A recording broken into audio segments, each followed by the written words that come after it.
Hi, my name is Alejandra Rojas, and today I'm going to talk about Alfred Bernard Nobel, who is better known as Alfred Nobel. He was a chemist, inventor, businessman, philanthropist, and a scientist.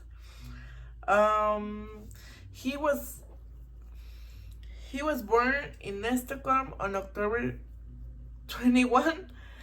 He had six brothers, and he was part of kind of like a big family. His mom used to take care of him and his brother. Her name was Caroline Nobel, and also there was his dad, who used to be an engineer and a businessman. Um, his family descended from Olaf Rudberg, who was one of the most famous scientists in the 17th century. And this is kind of important because he was the one who had like an important presence in Alfred's dad. So he taught him everything he knew about science and engineering, and this was how he became a businessman. And then he did basically the same with Alfred and his brothers. And he was 9 years old. His family and him moved to Russia, where he and his brothers received a careful education in science. In 1863, he managed to control the explosions of nitroglycerin, and he learned how to use a detonator. So this was like the beginning of his career in this like all this about engineering and science. Where did he study university? Actually, he didn't go, but he attended the school when he was a little kid for the only time in his life. He went for about 18 months from 1841 to 1842. And this was basically the only time he went to. His parents were able to send Nobel and his brothers with private tutors when he was distinguished by his excellence.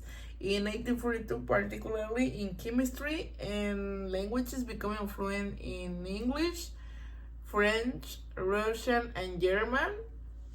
And basically, this was all. His interest became from his father, who taught him everything he knew about engineering and science and more topics. Did he have children? No, he didn't. He actually had about 3 romances who people talk about, and this was like everything. He never got married and never had children because he didn't want to. He didn't have the time to have like a family. He was a really busy man, so this was not like an option in his life. He just wanted to become important in what he did and discovering new things, creating new things. So basically, he never didn't want to get married. He had about 3 loves, and that was everything. That's the reason of why his fortune would was used to create the Nobel Prizes that rewarded great thinkers and scientists in the field of physics, chemistry, medicine, literature, science, and peace. And well, talking about that, he didn't want to have children, and also he didn't have a family. He donated everything he had to create the Nobel Prizes, which was one of his main contributions to mankind. Also, he created an explosive device called a blasting cap, which inaugurated the use of high explosives.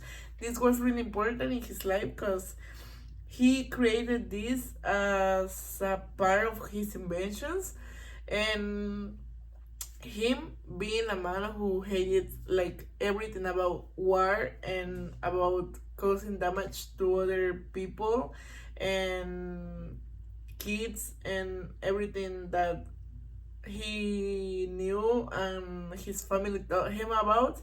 The war came and they made him create new types of this explosive and new devices to attack like to the enemy, and he didn't want to, but they made him do it anyway. So these were his most important contributions to mankind, as you can see, like an example here, and this is like the price you can see. Well, this was like one of its. Finally, talking about more contributions he did political contribution because he was kind of fighting against the war, as I mentioned before. He was like a really peaceful man, so he never wanted to create or do something to help the war. That's why he was against that, and he was fighting for it, but he didn't was successful in this aspect. So that was basically what he did. Sadly, he passed away on December 10 in 1896 when he had his heart stopped working. As we know, he was a really stressful man who had a lot of activities, and he was from side to side like every day, every morning, every night. So he didn't have like time to relax or do something for him, since we know he didn't have a family, he didn't have children, and I think this can explain how busy he was. So he had a heart attack and he finally died in his home in San Remo, Italy. And this is basically all that we know about his death. This was Alfred Nobel. So every time you see dynamite or see an explosive, you can remember him, or every time people mention Nobel, now you can know who he was. Thank you.